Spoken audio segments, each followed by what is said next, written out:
বিসমিল্লাহির রহমানির রহিম। বাংলাদেশ আইন সহায়তা কেন্দ্র ফাউন্ডেশন বাসক মানবাধিকার সংস্থা। আমি এমডি জাহাঙ্গীর হাসান।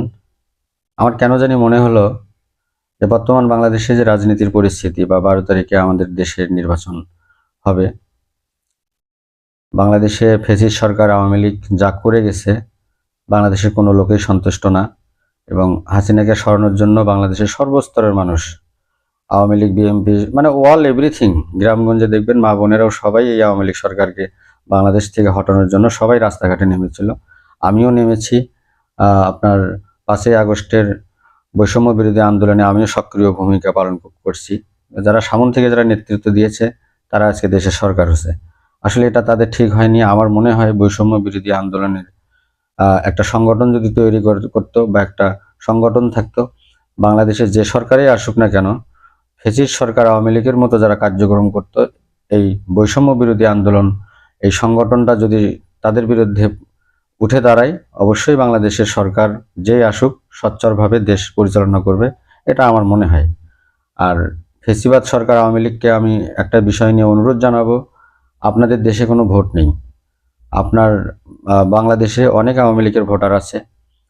যে ভোটারগুলিকে আমি হাসিনার মাধ্যম দিয়ে বলতে চাই যে বাংলাদেশে আপনি অবশ্যই প্রচার করবেন আওয়ামী লীগের ভোটগুলি যাতে বিএনপিকে দেয়। আর বাংলাদেশের অসহায় যে লোকগুলি আছেন যারা ধর্ম বুঝেও বুঝতে পারেন না, তাদের উদ্দেশ্যে বলবো, জামাতি ইসলাম বলতে কোনো ইসলামিক কোনো দল নয়। আমাদের আল্লাহ রাসূলও দেশ শাসন করেছিল। সে কিন্তু এমন দেশ শাসন করেনি যে নিজে শক্তিশালী হওয়ার জন্য কারো গালে থাপ্পড় দেবো, কারো একটা বড় কথা বলবো, যে আমার কথায় একটা লোক কষ্ট পাবে। এটা হলো ইসলামিক দল, যা আমার কথায় যাতে কেউ কষ্ট না পায়। বাংলাদেশে অনেক আলেম সমাজ আছে, অনেক আছে, বা জামাতে ইসলামী নির্বাচন করতেছে।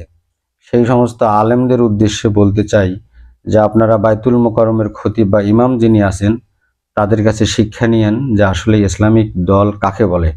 বাংলাদেশের 18 কোটি মানুষকেই বলবো, বা আমাদের বাংলাদেশের জাতীয় মসজিদ বাইতুল মোকাররমের যিনি খতিব বা ইমাম আছেন তার কাছে অবশ্যই আপনারা তার দিক নির্দেশনা মেনে চলবেন যে আসলে ইসলাম কাকে বলে।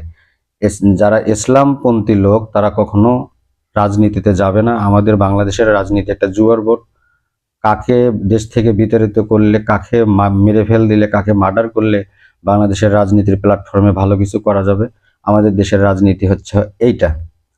তো সকল বাংলাদেশের মানুষকে আমি বলবো, আপনার জামাতি ইসলাম বা জামাত বলতে এটা কোনো ইসলামিক দল না। আপনারা ইসলামিক দল ভেবে এই জামাতি ইসলাম